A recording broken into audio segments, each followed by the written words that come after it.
যে গরুকে ঘিরে রাজনীতি হলো সেই গরুই এখন রাজনীতিবিদদের গলায় ফাঁস হয়ে দাঁড়িয়েছে। পুরুলিয়ায় যা ঘটছে সেটা দেখলে বুঝবেন কিভাবে একটা নীতি পুরো একটা সম্প্রদায়কেই চরম বিপদে ফেলে দিতে পারে।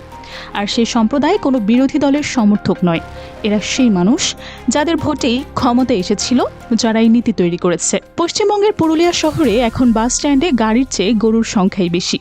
এটা কোনো রসিকতা না, সত্যিকারের রিপোর্ট। পুরুলিয়া বাস স্ট্যান্ড চত্বরে দিনের পর দিন বেওয়ারিশ গরু জড়ো হচ্ছে। রাস্তার মাঝখানে বসে আছে, বাসের নিচে দাঁড়িয়ে আছে। যাত্রীরা নামতে পারছে না, উঠতে পারছে না, ড্রাইভাররা গাড়ি চালাতে পারছে না। ট্রাফিক জ্যাম নিত্যদিনের ঘটনা হয়ে দাঁড়িয়েছে। শুধু বাস স্ট্যান্ড না, হাটের মোড়, হসপিটাল মোড়, ট্যাক্সি স্ট্যান্ড, শহরের সবচেয়ে ব্যস্ত এলাকাগুলো এখন বেওয়ারিশ গরুর দখলে। দুর্ঘটনার ঝুঁকি প্রতিদিন বাড়ছে, আর প্রশাসন তারা যেন দেখেও দেখছে না। কিন্তু প্রশ্ন হচ্ছে, এত গরু হঠাৎ রাস্তায় এলো কোত্থেকে? কে ছেড়ে দিল এগুলো, আর কেনই বা ছেড়ে দিল? এখানেই বিষয়টা গভীর হয়ে যায়। পশ্চিমবঙ্গ সহ ভারতের একাধিক রাজ্যে গরু কেনাবেচার উপর কঠোর নিয়ন্ত্রণ আরোপ করা হয়েছে। কেন্দ্রীয় সরকারের গোরক্ষা নীতি, গোবাধ নিষেধাজ্ঞা এবং পরিবহন আইনের কারণে গরুর বাজার কার্যত স্থবির হয়ে গেছে।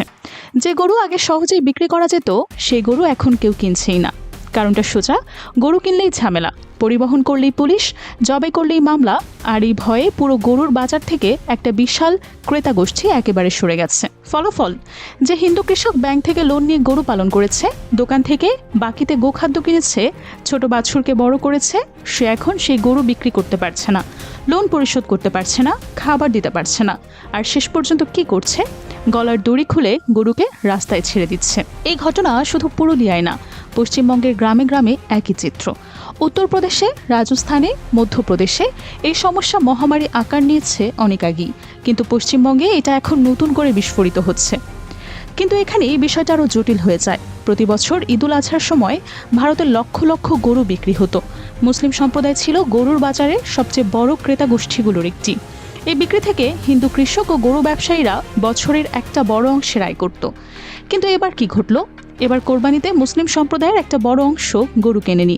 কলকাতায় তো প্রায়ই কেউই গরু কেনেনি বলেই খবর পাওয়া যাচ্ছে।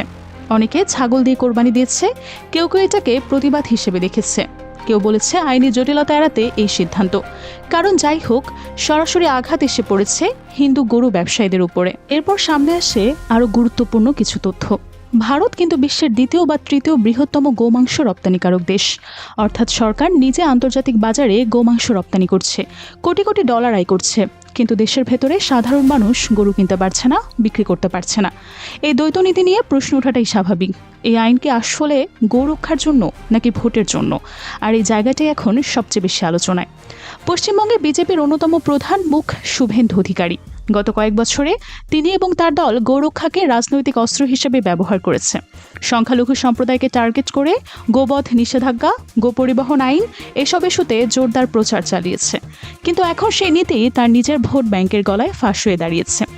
যে হিন্দু কৃষকরা বিজেপিকে ভোট দিয়েছিল ধর্মীয় আবেগে, তারাই এখন সবচেয়ে বেশি ক্ষতিগ্রস্ত। তাদের গরু বিক্রি হচ্ছে না, তারা ঋণগ্রস্ত, তাদের পরিবার চালানোর উপায় নেই।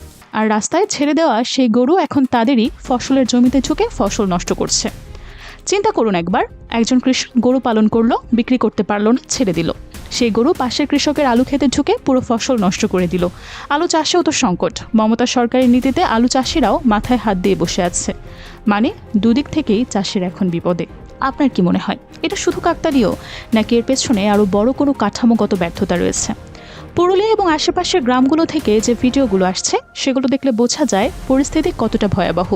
কোম্পানির ভেতরে গরু ঢুকে পড়ছে, কারখানার গেটে দল বেঁধে গরু দাঁড়িয়ে আছে, গ্রামের বাগানবাড়ি তছনছ, বাড়ির উঠানে গরু ঢুকে যাচ্ছে, রাস্তায় চলাচল প্রায় অসম্ভব হয়ে উঠেছে কোনো কোনো এলাকায়। গরুগুলোর দিকে তাকালে আরেকটা ছবি ফুটে ওঠে। হাড় বেরিয়ে গেছে, চামড়া শুকিয়ে গেছে, খাবার নেই, পানি নেই, কে কবে ছেড়ে দিয়েছে কেউ জানে না, মালিক নেই, দায়িত্ব নেই, তদারকি নেই। স্থানীয় মানুষরা বলছেন কেউ এই গরুগুলো কিছু বলতে পারবে না। গরু মানে মা, গরুকে তাড়ানো যায় না, আঘাত করা যায় না।